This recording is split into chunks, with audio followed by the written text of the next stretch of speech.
the guest star.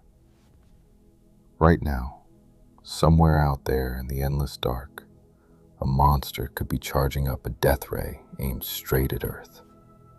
One wrong gamma ray burst from the wrong direction, and our atmosphere could be stripped away in seconds. We would never see it coming until the radiation hit. This is not science fiction. These monsters are real. They have names. They have been observed, and they are far more terrifying than anything we could invent. What if the most terrifying things in existence are not imagined, not hypothetical, not waiting in the dark between the stars, but already known, already named, already singing in frequencies we have only just learned to hear? The night is clear over Kaifeng. The year is 1054, and the astronomer has been awake since the second watch, his breath misting in the cold air above the observatory platform. His brush is ready. The silk scroll is weighted at the corners with smooth river stones.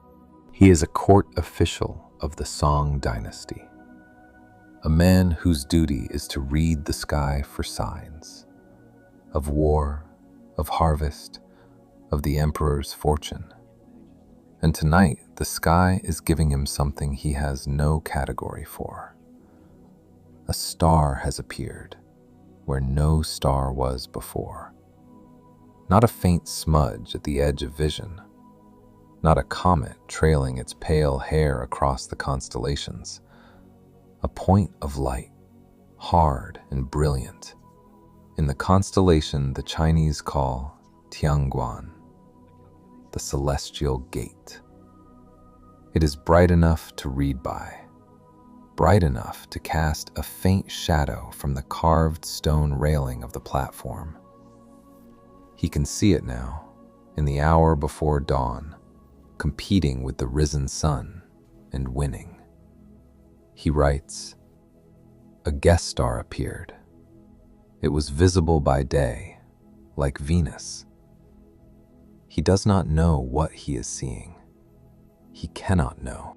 He has no instrument that could tell him the guest star is 54,000 trillion kilometers away, that the light reaching his eyes left its source 1,068 years before he was born, that what he is recording is not a birth, but a death, the final catastrophic collapse of a star roughly 10 times the mass of the sun. A star that burned for millions of years before exhausting its fuel and detonating in a single moment of incomprehensible violence. Imagine that for a second. A single moment of violence so total, it births something that will outlive entire civilizations. He does not know that at the center of that explosion, something is being born. Something dense beyond all reckoning, something that spins, something that will still be spinning, still be radiating, still be measurable, nearly 1,000 years after this cold morning when a careful man with a brush and a scroll does his job and writes down what he sees. The guest star will remain visible in daylight for 23 days. It will be visible at night for nearly 2 years. Then it will fade, and the scroll will be filed, and centuries will pass, and eventually a telescope will be pointed at that patch of sky and find not emptiness, but a nebula, a cloud of expanding gas 11 light years across, still moving outward at 1,500 kilometers every second. Still carrying the momentum of that single detonation, still growing. And at its center, pulsing 30 times per second like a heartbeat that will never stop. The monster that was born the night the astronomer wrote his note. This is a story about monsters. Not the monsters of mythology, not the monsters of science fiction, though the universe has clearly read those books and found them insufficiently ambitious. This is a story about real objects, verified by instruments, photographed, measured, listened to, felt in the form of ripples in the fabric of space itself. Objects so extreme that the laws of physics as we understand them bend toward breaking point in their presence. Objects that are not exceptions to the universe's rules. Objects that are the rules, operating at full intensity. Picture this. The question that runs beneath everything you are about to hear is this: what if the most terrifying things in existence are not imagined, not hypothetical, not waiting in the dark between the stars, but already known, already named, already singing in frequencies we have only just learned to hear? The answer will require you to travel from a cold observatory in medieval China to the first photograph of a black hole, from the discovery of a signal so regular it was mistaken for alien communication, to the moment a ripple in space-time, 1,000th the width of a proton, told us that two black holes had collided a billion light years away. It will require you to hold in your mind the fact that the iron in your blood and the gold in any ring you wear were not made by stars living peacefully in the night sky. They were made in catastrophe, in collision, in the most violent events the universe has produced since the Big Bang. We are made of monster debris. That is not a metaphor. The first monster, neutron stars. Cambridge, England, November 28th, 1967. The chart recorder is running. Paper scrolls slowly beneath the pen, leaving a continuous trace of radio signals collected by an antenna array spread across 4.5 acres of English countryside. A forest of wooden poles and copper wire, hand-built by graduate students over 2 years, designed to study quasars. The pen moves. The paper moves. The signal is mostly noise, the ordinary hiss of the universe going about its business. And the work of reading it is painstaking and unglamorous, and largely performed by a 24-year-old PhD student named Jocelyn Bell. She has been doing this for months. She knows the chart paper. She knows what noise looks like, what interference looks like, what a genuine cosmic signal looks like. And one day, going through the records, she notices something that does not look like any of those things. A pulse. Regular. Precise. Repeating every 1.3373 seconds with an accuracy that puts most clocks to shame. How is this even possible? She calls it scruff. She marks it on the chart paper with a question mark. She shows it to her supervisor, Anthony Hewish. They look at it together in the way scientists look at things they cannot immediately explain, with a mixture of excitement and the deep professional caution that comes from knowing how many anomalies turn out to be mundane. They check for interference. They check for satellite signals. They check the equipment. The pulse is still there. It is still precise. It is still coming from the same point in the sky. And then someone says, only half joking, what if it is not natural? Let that sink in. They call it LGM1, Little Green Men. The name is a joke, but it is also a genuine acknowledgement that they have run out of obvious explanations. A signal this regular, this precise, this consistent. The universe does not usually produce things like this. Stars burn and flicker. Galaxies hiss and roar. Nothing natural ticks like a clock. But it is natural. It is almost insultingly natural once you understand what you are looking at. It is a neutron star, the collapsed core of a massive star that exploded somewhere between 100 and 300 years before the observatory at Kaifeng recorded its guest star, or perhaps millions of years earlier. The details depending on which particular neutron star we are discussing. What Bell and Hewish have found is a pulsar, a neutron star rotating rapidly enough that its beam of electromagnetic radiation sweeps across Earth once per rotation, like the beam of a lighthouse sweeping across the sea. Except this lighthouse is rotating once per second. Imagine that. Now, let us talk about what a neutron star actually is, because the numbers involved require some effort to absorb.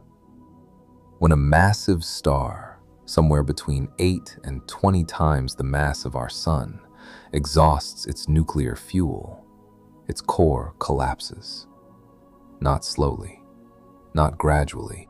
In approximately 1/10 of a second, a core roughly the size of Earth, a sphere perhaps 12,000 kilometers across, collapses into an object roughly 20 kilometers in diameter, the size of a city, the size of the island of Manhattan, if Manhattan were a sphere. This collapse happens faster than you can blink. The material does not have time to move out of the way. It simply compresses, crushes, packs together under gravity so intense that the electrons and protons in every atom are forced to merge, producing neutrons, hence the name. What you are left with is an object containing 1.4 times the mass of the Sun, packed into a sphere 20 kilometers wide. 1 teaspoon of this material, a volume roughly the size of a sugar cube, weighs approximately 10 million tons.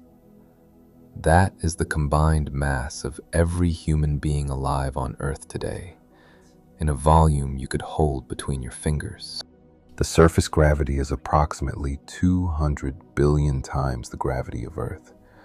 If you drop the marshmallow from 1 meter above the surface of a neutron star, it would hit the ground with the energy of a nuclear weapon.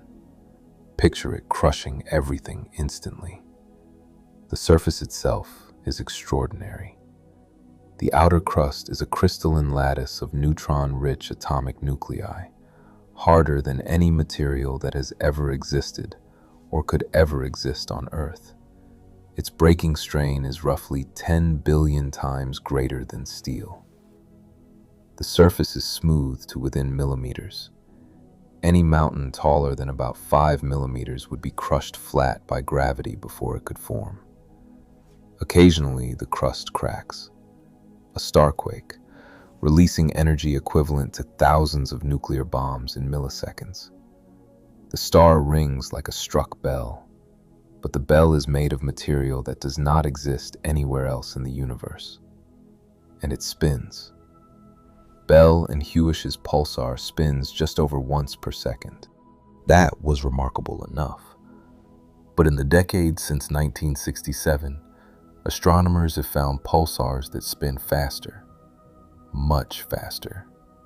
The fastest known pulsar, cataloged as PSRJ 1748-2446 AD, rotates 716 times per second.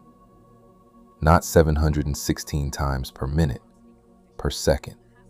The equator of this object, a city-sized sphere of matter denser than an atomic nucleus, is moving at approximately 24% the speed of light. Sit with that for a moment. How is this even possible?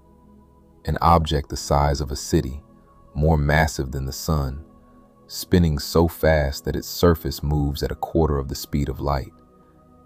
If you could somehow stand on its equator, which you cannot, for reasons that will become obvious, you would complete a full revolution in 1/1000th of a second.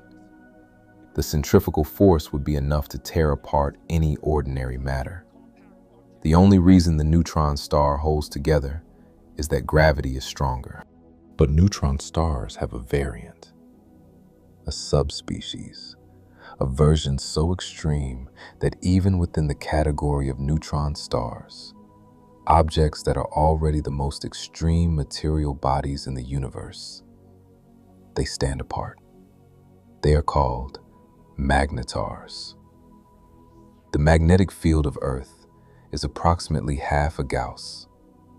A hospital MRI machine generates a field of perhaps 30,000 Gauss.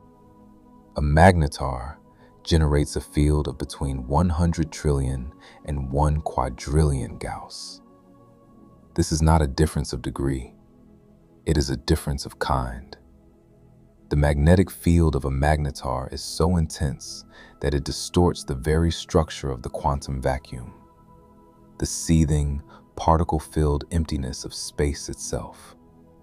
Light traveling through the field near a magnetar is split and twisted, a quantum effect called vacuum birefringence, as if space itself had become a crystal.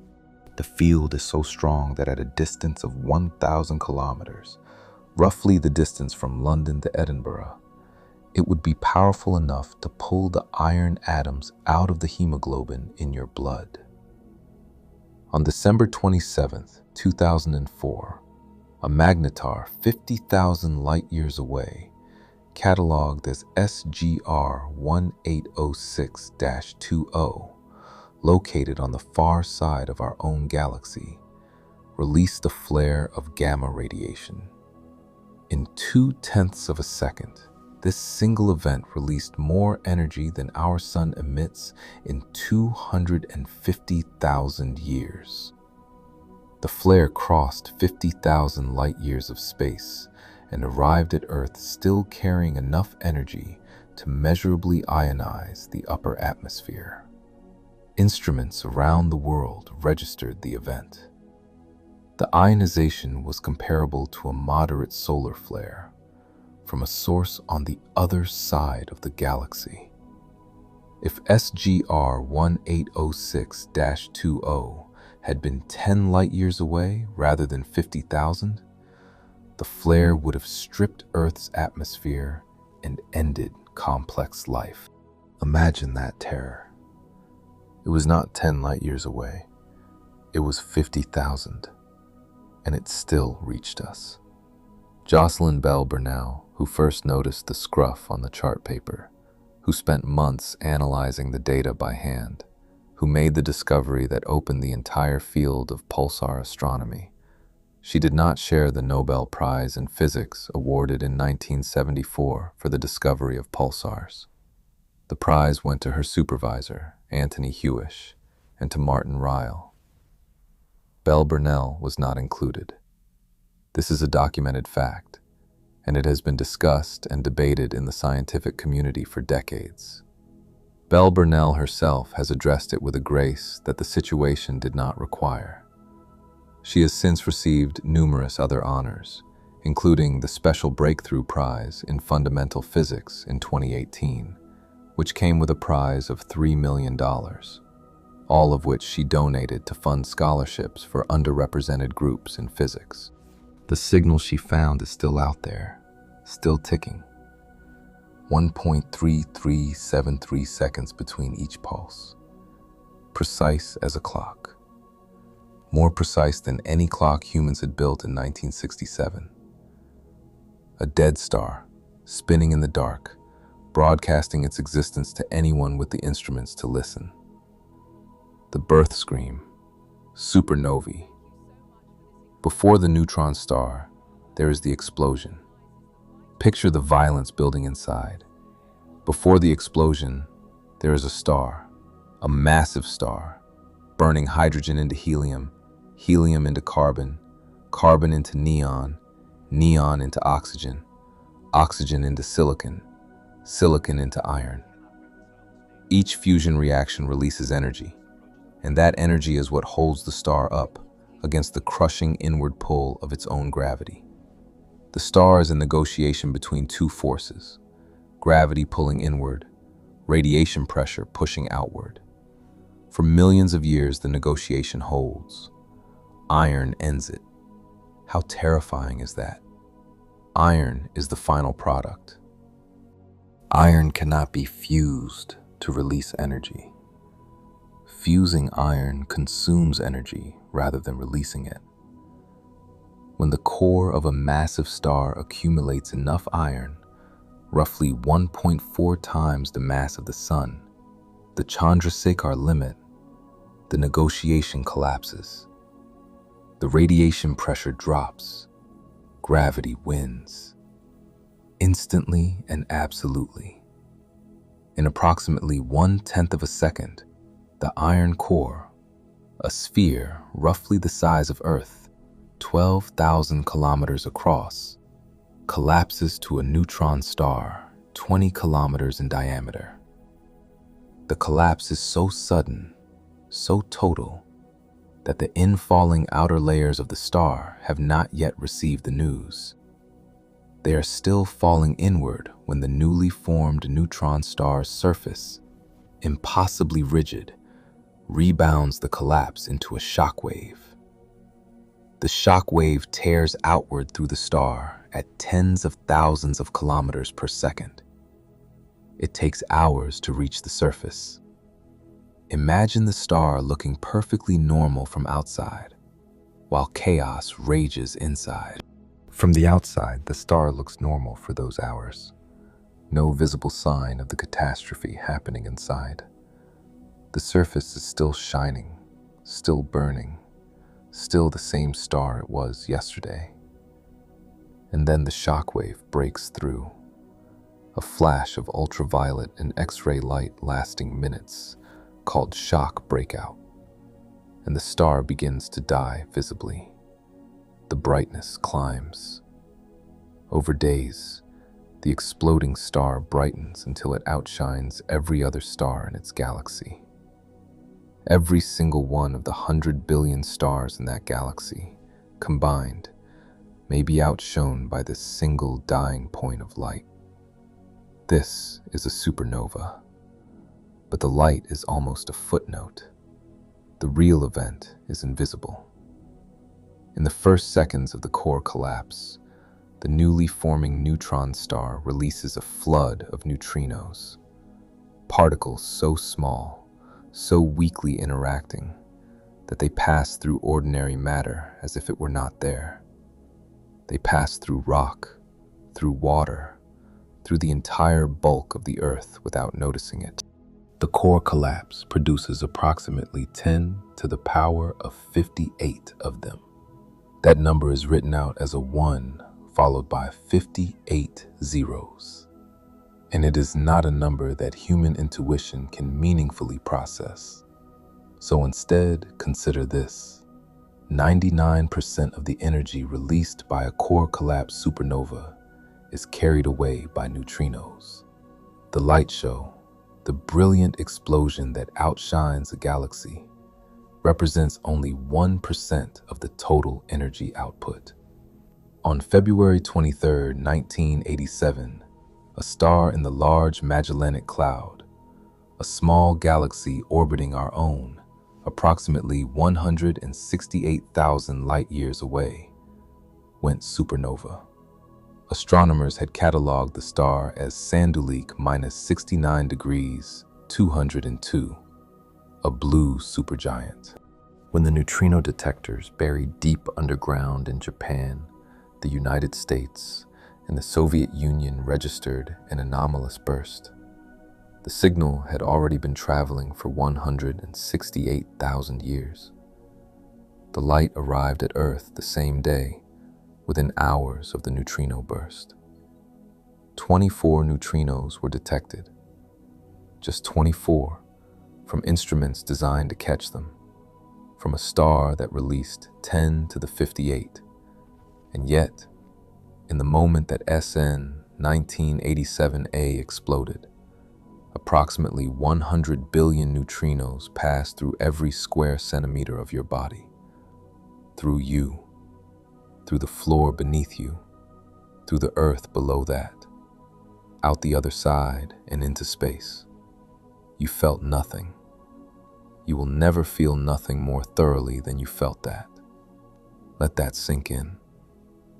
The star that became SN 1987A had been shining in the sky of the southern hemisphere for millions of years. Astronomers had photographs of it. They knew its temperature, its luminosity, its mass.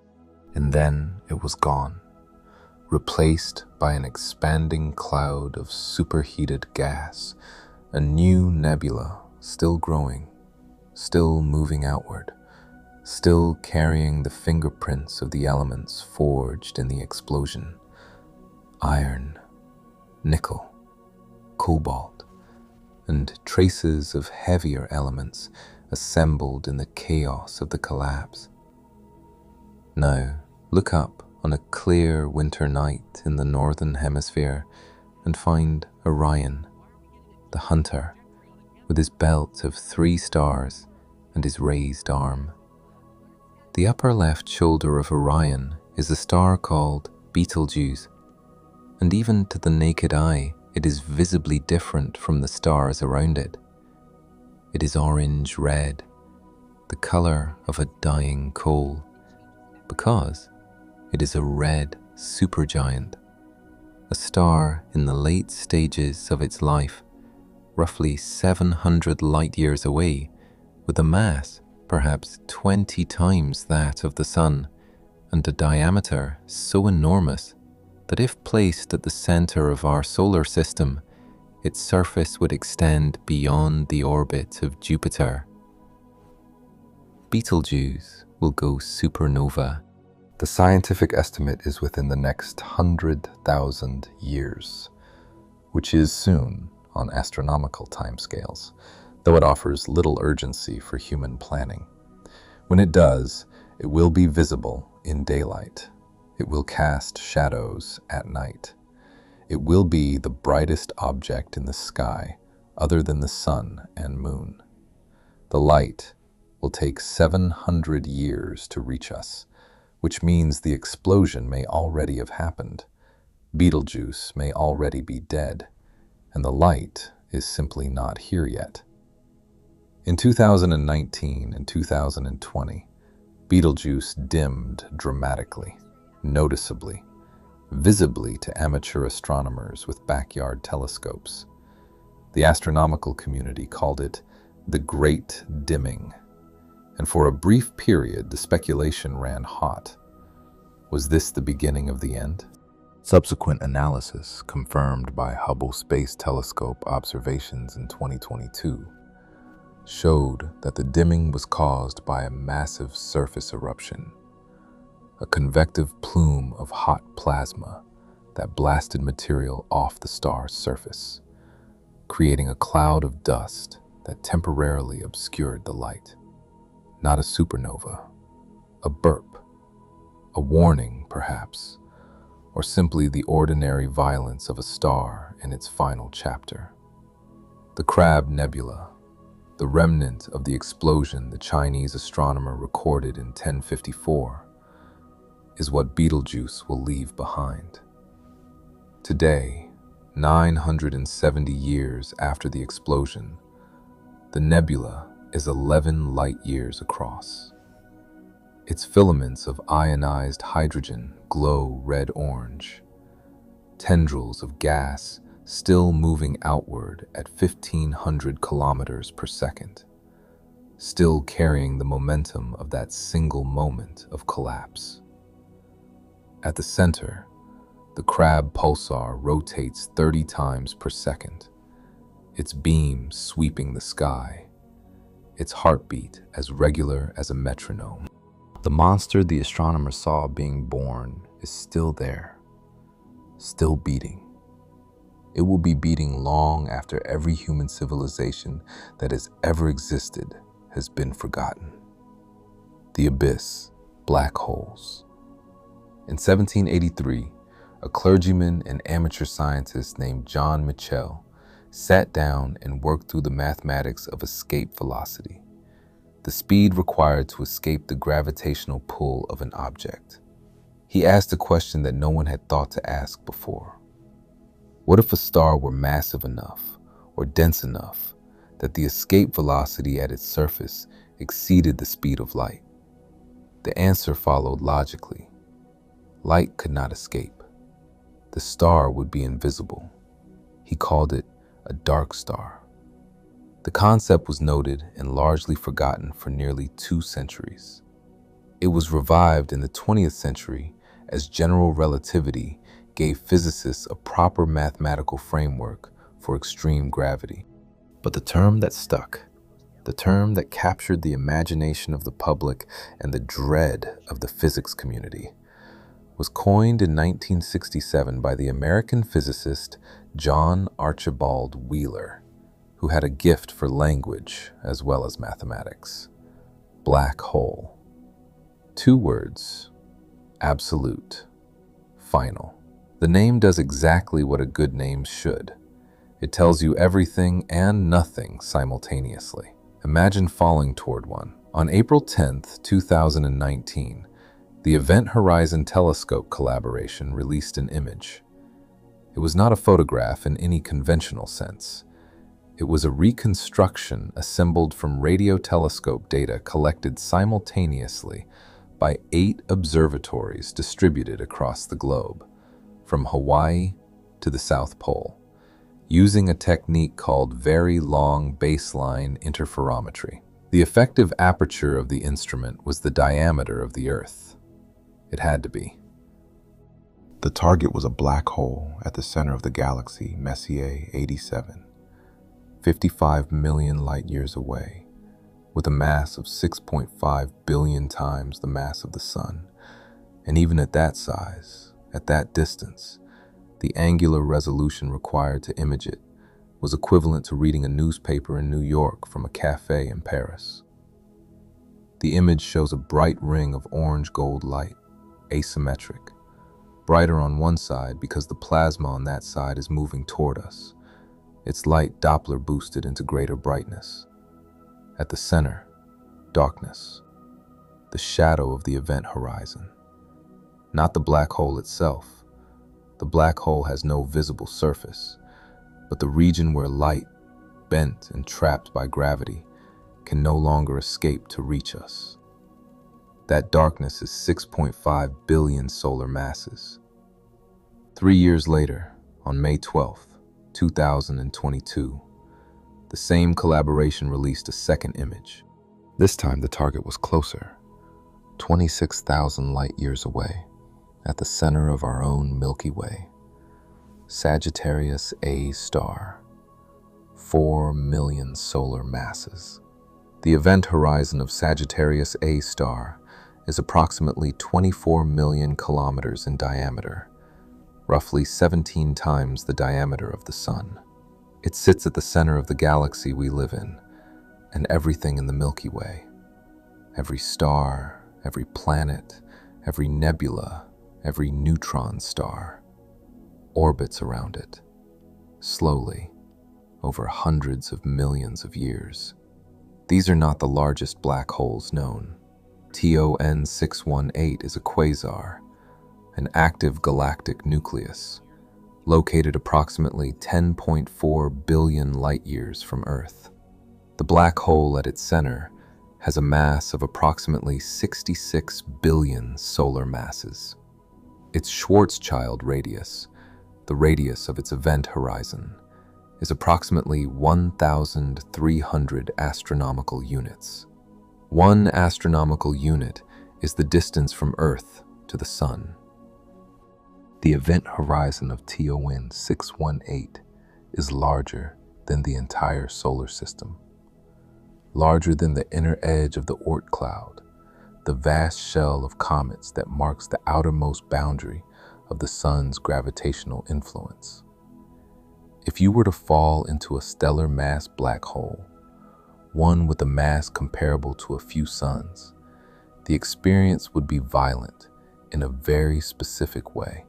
As you approach the event horizon, the difference in gravitational force between your head and your feet would become enormous. Your body would be stretched lengthwise, and compressed laterally in a process physicists call spaghettification.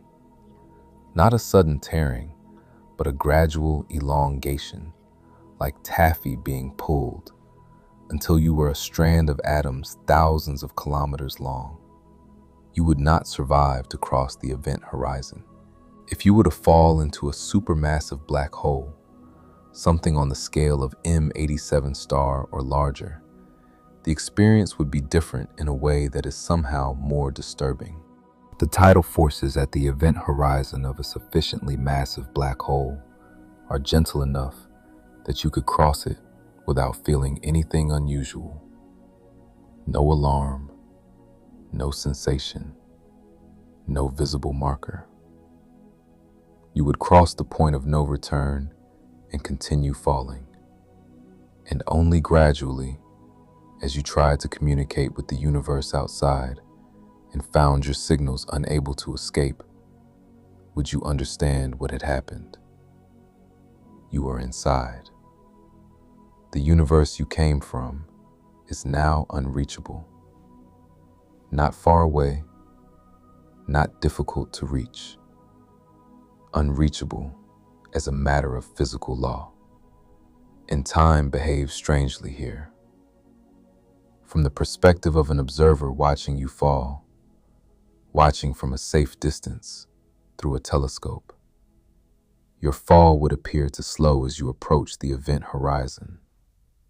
The light reaching them from your body would be increasingly red-shifted, increasingly stretched, increasingly dim.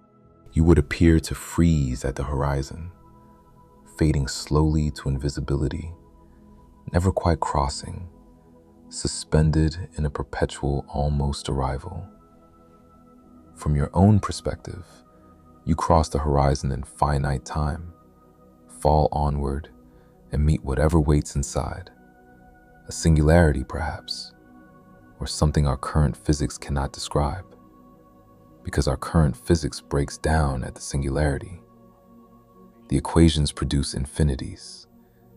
Infinities are the mathematics of ignorance. There is a problem that has not been solved. Physics says that information cannot be destroyed. This is not a preference or an assumption. It is a foundational principle, deeply embedded in quantum mechanics, without which the entire structure of our understanding of the physical world becomes inconsistent. But black holes appear to destroy information. Matter falls in, carrying information about its state, its composition, its history. The black hole evaporates, slowly, over time scales that make the age of the universe look like a morning, via a process called Hawking radiation, proposed theoretically by Stephen Hawking in 1974. The radiation carries no information about what fell in. It is thermal, random, featureless. The information appears to be gone. A black hole of one solar mass would take approximately 2 times 10 to the 67th years to evaporate completely through Hawking radiation. The current age of the universe is approximately 13.8 billion years, roughly 10 to the 10th years. The evaporation timescale is longer than the age of the universe by a factor that is itself astronomical. But the principle stands. Eventually, the black hole is gone, and the information paradox remains one of the most unresolved, most fiercely debated problems in theoretical physics. The greatest minds in the field have spent decades on it and have not agreed on an answer. In the Perseus galaxy cluster, 250 million light-years away, a supermassive black hole has been creating pressure waves in the surrounding gas for hundreds of millions of years. In 2022, NASA's Chandra X-ray Observatory translated those pressure waves into audible sound. The black hole hums. It hums in B-flat, 57 octaves below middle C, a frequency 1 million billion times lower than the threshold of human hearing. The sound has been playing for longer than complex life has existed on Earth. The largest instrument in the universe plays a single note. It has been playing for billions of years. No ear will ever hear it. Collision of monsters, gravitational waves, and kilinovae. In 1916, Albert Einstein published the general theory of relativity and predicted almost as an afterthought that accelerating masses should produce ripples in the fabric of space-time, waves propagating outward at the speed of light, compressing and stretching space as they passed. He called them gravitational waves. He also believed they would never be detected. The distortions they produce would be, he calculated, absurdly small, far smaller than any instrument could measure. He was right about the size. He was wrong about the detection. On September 14th, 2015, at 5:51 in the morning Eastern Daylight Time, the Laser Interferometer Gravitational Wave Observatory, LIGO, registered a signal. Two detectors, one in Livingston, Louisiana, and one in Hanford, Washington, separated by 3,000 kilometers. Both registered the same distortion of space passing through them at the speed of light. The signal lasted approximately 0.2 of a second. It rose in frequency and amplitude, a chirp rising to a peak and then cutting off, and then silence. The distortion of space at each detector, 1,000th the diameter of a proton, spread across a 4-kilometer arm. The most sensitive measurement in the history of science. An instrument so precise that it could detect a change in the length of its arm equivalent to 1/10,000th the width of a single atomic nucleus. What caused it was the merger of two black holes, approximately 1.3 billion light-years away, that had been spiraling together for billions of years and finally collided in a fraction of a second. The collision released more energy in gravitational waves than all the stars in the observable universe emit in light during that same fraction of a second. The distortion of space-time reached Earth 1.3 billion years later and moved the mirrors of LIGO by less than the width of a proton. The signal, converted to audio, sounds like a chirp, a brief, rising tone lasting less than a second, and then nothing. It is the sound of two black holes becoming one. It is the sound of space-time itself ringing like a struck bell.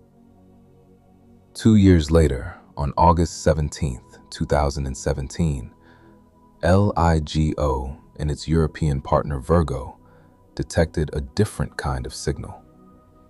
This one lasted longer, approximately 100 seconds of in-spiral, the two objects spiraling together more slowly than black holes because they were smaller. Neutron stars.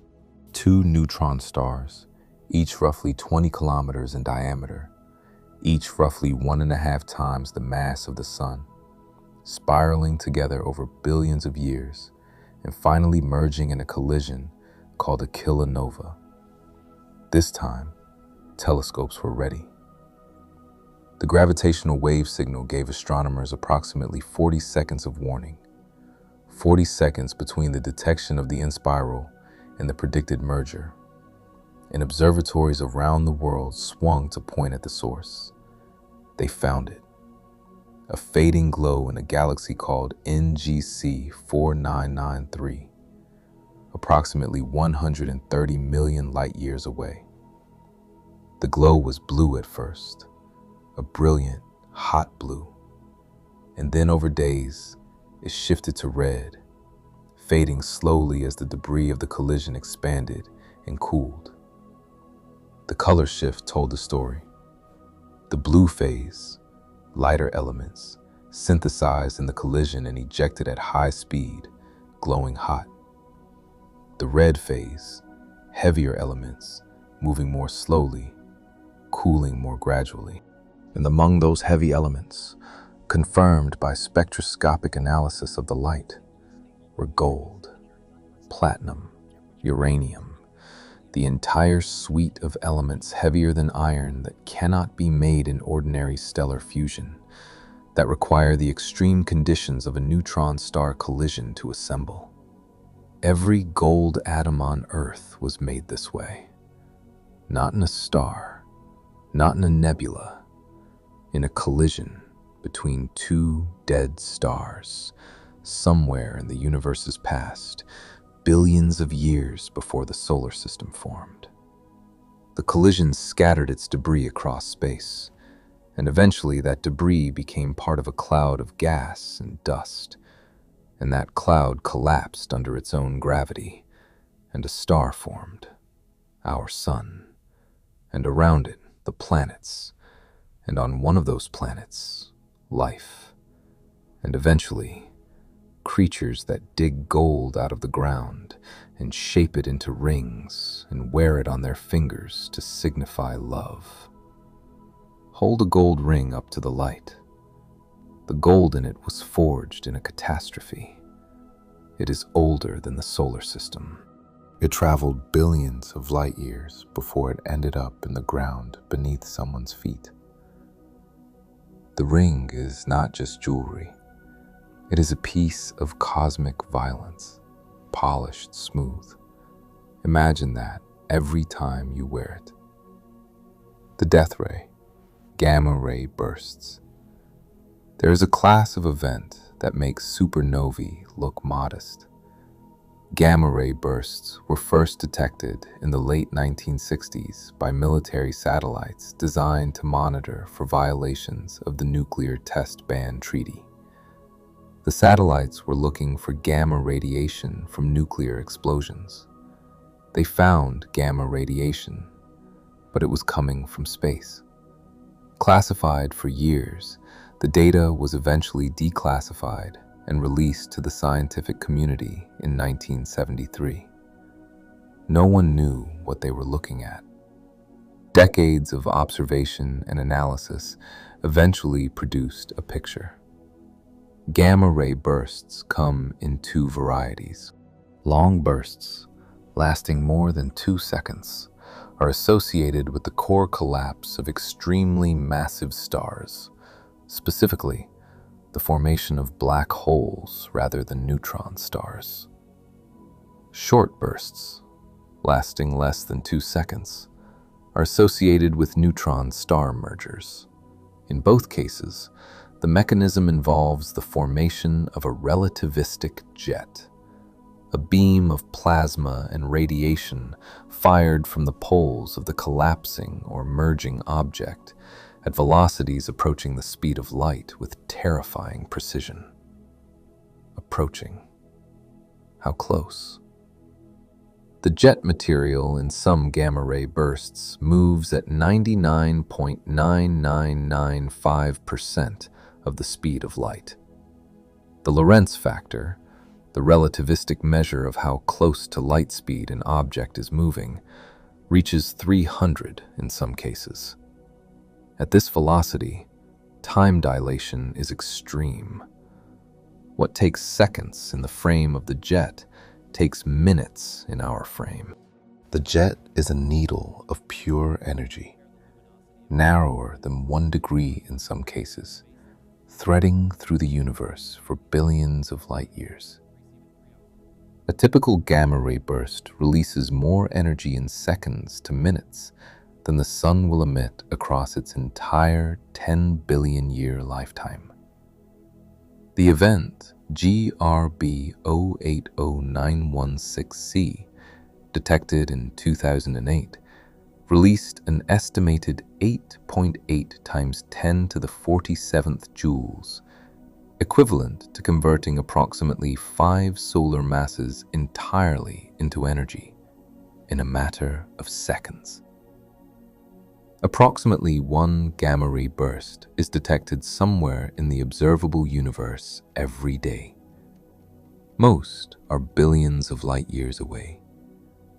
The afterglow, a fading emission in X-ray, optical, and radio wavelengths, persists for days to weeks after the initial burst, a dying echo that astronomers race to observe before it fades below detectability.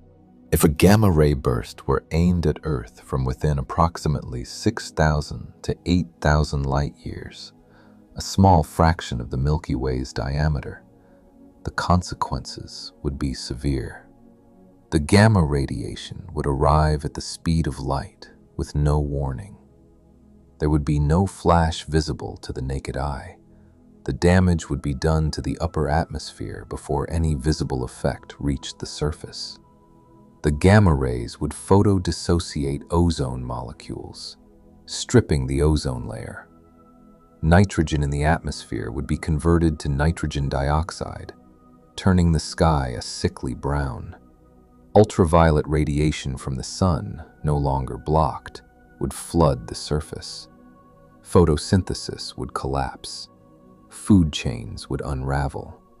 The Ordovician mass extinction, approximately 445 million years ago, killed roughly 85% of marine species. It is one of the 5 great mass extinctions in the fossil record, and its cause has been debated. In 2004, researchers proposed that a gamma-ray burst within the Milky Way could have contributed to the extinction, the ozone depletion, the UV flooding, the collapse of marine ecosystems. This remains a hypothesis, not a confirmed cause. The evidence is suggestive, but not definitive. But the physics is sound. The mechanism could work. The universe has the weapon. Whether it used it 445 million years ago, on a particular planet orbiting a particular star, in a particular galaxy, remains an open question. Right now, somewhere in the observable universe, a gamma-ray burst is firing. The universe is large enough and violent enough that this is statistically certain. The burst is almost certainly billions of light years away, almost certainly aimed in a direction that does not intersect Earth, almost certainly harmless to us. Almost. The architecture of violence, quasars and the cosmic web. In 1963, a Dutch-American astronomer named Martin Schmidt was examining the spectrum of a radio source catalogued as 3C273, a point of light that appeared, through optical telescopes, to be a star. But the spectrum was wrong. The absorption lines were in the wrong places, shifted so far toward the red end of the spectrum that Schmidt initially could not identify them. Then he realized they were hydrogen lines, familiar, ordinary hydrogen lines, but shifted so dramatically that the object was moving away from Earth at an enormous fraction of the speed of light, which meant it was not a star in our galaxy. It was something at cosmological distances, something so far away that its recession velocity, carried by the expansion of the universe, had stretched its light almost beyond recognition. 3C273 is approximately 2.4 billion light years away. Its luminosity is approximately 4 trillion times that of the Sun, 100 times brighter than the entire Milky Way from a single point of light. Schmidt had found a quasi-stellar object, a quasar.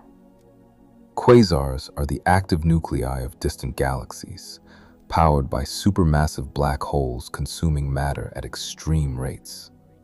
The black hole itself emits nothing, but the material falling into it, compressed and heated in an accretion disk, radiates with an intensity that can outshine the entire galaxy surrounding it. The accretion disk of a luminous quasar reaches temperatures of 10 million Kelvin at its inner edge, emitting primarily in X-rays, invisible to the naked eye, but blazing in instruments that can see them. The outer disk, cooler, glows in ultraviolet and blue-white light. TON 618, the ultramassive black hole we encountered earlier, powers a quasar of almost incomprehensible luminosity, approximately 140 trillion times the brightness of the sun. Its accretion disk, if placed at the center of our solar system, would extend beyond the orbit of Pluto. The jets of plasma shooting from its poles, streams of material accelerated to relativistic velocities by the magnetic fields of the accretion disk, extend for hundreds of thousands of light years beyond the galaxy, longer than the distance from the Milky Way to its nearest large neighbor. When we observe 3C273, we see light that left it 2.4 billion years ago, before complex multicellular life existed on Earth, before the Cambrian explosion filled the oceans with creatures with eyes and shells and legs. Quasars are fossils of the universe's violent adolescence, preserved in light that has been traveling since before animals existed. We are reading a message from the past, and the message is, the universe was more violent then than it is now, and it is still violent now. The quasars of the early universe pose a problem that has not been solved. Observations of galaxies at extreme distances, corresponding to times when the universe was less than 1 billion years old, reveals supermassive black holes already in place, already billions of solar masses, already powering brilliant quasars. But how? Black holes grow by consuming matter, and consuming matter takes time. The universe at that age had not had time, by any mechanism we understand, to grow black holes of that size. They are too big, too soon. The problem of the first quasars is one of the outstanding puzzles of modern cosmology. Zoom out further, far enough that individual galaxies become points and the large-scale structure of the universe becomes visible. What you see is a web, the cosmic web, a three-dimensional network of filaments, strands of dark matter studded with ordinary matter, along which galaxies cluster like beads on a string. At the nodes where filaments intersect, the densest clusters of galaxies gather, thousands of galaxies, in a volume that is still, by human standards, incomprehensibly large. Between the filaments, voids, empty regions of space, nearly devoid of galaxies, stretching for up to 300 million light years. The universe is mostly empty, and the matter that exists is organized into this web of filaments and nodes, shaped by the gravity of dark matter, matter that does not emit or absorb light, that we cannot see directly, but whose gravitational influence is written in the structure of everything we can see. The observable universe contains an estimated 2 trillion galaxies. The Milky Way alone contains an estimated 100 million stellar mass black holes, collapsed cores of massive stars that burned and died over the galaxy's history. They are not rare. They are not exceptional. They are everywhere, invisible, waiting. The cosmic web, seen in its full three-dimensional extent, bears a structural resemblance to another network, the neural architecture of a brain. This comparison has been noted by researchers. A 2020 study by Vaza and Folletti quantified the structural and statistical similarities between the cosmic web and the human neural network. The comparison is structural, not functional. The universe is not thinking, but the architecture of the largest structure in existence, and the architecture of the organ that contemplates it rhyme, in a way that is either deeply meaningful or a remarkable coincidence, and no one is entirely sure which. We are the monster's children. Come back to the hand, your hand held up in front of you. Look at it. The skin, the tendons moving beneath it, The bones inside, the blood moving through the capillaries in a color that is red because of iron. Iron atoms bound in hemoglobin. Iron atoms that were not made in any living thing, not made on Earth, not made in the sun. The iron in your blood was made in a star. A massive star, larger than the sun, that burned for millions of years and then exhausted its fuel and collapsed and exploded in a supernova, scattering its iron into the interstellar medium. That iron drifted for millions of years, mixed with gas and dust, eventually became part of the nebula that collapsed to form the solar system, became part of the rocky material of the early Earth, became part of the ocean chemistry that early life learned to exploit, became part of the protein that carries oxygen through your body right now. The calcium in your bones was made in a red giant, a star in its late stages, swollen and cool, fusing helium into carbon and carbon into heavier elements and dredging them to the surface and blowing them into space. The oxygen in your lungs was made in a massive star, fused from carbon and neon in the star's interior and scattered in its death. The gold in any ring you wear was made in a neutron star collision. Two dead stars spiraling together across billions of years, merging in a kilonova, spraying heavy elements across the cosmos.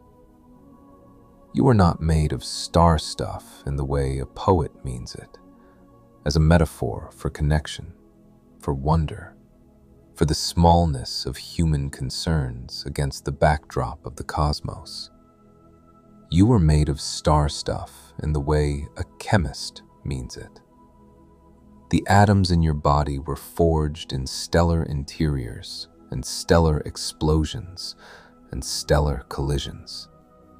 They passed through multiple generations of stars before they ended up in you. They are older than the solar system. They have been part of other things, other planets perhaps, other chemical systems, conceivably other living things, before they were part of you. And when you die, they will be part of other things again. The sun will not go supernova. It is not massive enough. In approximately 5 billion years, it will exhaust its hydrogen and swell into a red giant, expanding to perhaps 150 times its current diameter, possibly engulfing Earth, certainly sterilizing it, and then contracting into a white dwarf, a dense remnant that will cool slowly over billions of years. A quiet death by the standards of the objects we have been discussing. No explosion, no neutron star, no black hole. The sun will simply fade, but the atoms will persist. The iron, the oxygen, the carbon, the calcium, they will not be destroyed. They will be scattered into space by the red giant's stellar wind, mixed again with the interstellar medium, incorporated into future nebulae, future stars, future planetary systems. The atoms that are currently you will be part of the universe long after the sun is cold and dark, long after the Milky Way has merged with Andromeda, long after the last stars have burned out. The atoms will be there, in the cooling remnants of galaxies, in the black holes that outlast everything else. In whatever form the universe takes in its unimaginably distant future. The Crab pulsar is still ticking, 30 times per second, 970 years after the Chinese astronomer wrote his note. The monster born in that explosion continues to broadcast its existence to anyone with the instruments to listen. It will be ticking long after the last human memory of the astronomer has faded, long after the language he wrote in has been forgotten, long after the civilization that employed him has dissolved into history. The universe does not care about these timescales. For the universe, 970 years is nothing. The pulsar is barely begun. Look at the night sky on a clear night, away from city lights, and see it for what it is. Not a backdrop, not scenery, not the setting for human stories. A field of ongoing violence, of nuclear furnaces burning in the dark, of collapsed cores spinning at hundreds of revolutions per second, of black holes consuming matter and singing in frequencies below human hearing, of jets of plasma threading through the cosmos at a fraction below the speed of light, of gravitational waves rippling through space-time from collisions that happened before complex life existed on Earth. Every point of light is a potential catastrophe. Every point of light is a potential nursery. Every point of light is a potential monster. And every point of light is the source of something that eventually became part of something alive. The universe does not build monsters and heroes separately. It builds one from the other. It has always built one from the other. The explosion that the astronomer recorded in 1054 was a death. The pulsar at the center of the Crab Nebula is a birth. The kilonova that made the gold in your ring was a catastrophe that seeded the cosmos with the material of life. The gamma ray burst that may have driven species to extinction 445 million years ago cleared the way for the species that followed. There is no clean line between the destructive and the generative.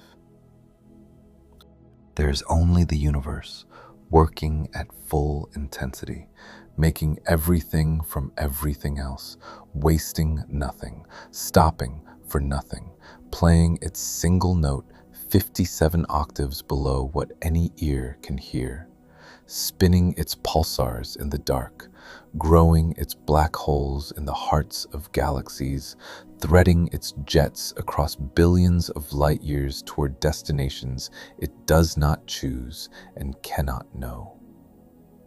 And here, on a small, rocky planet, orbiting an unremarkable star in the outer arm of one of 2 trillion galaxies, something made of supernova iron and kilonova gold and red giant calcium looks up and wonders what it is looking at. That wondering is also something the universe made. From the same violence, from the same fire, from the monsters.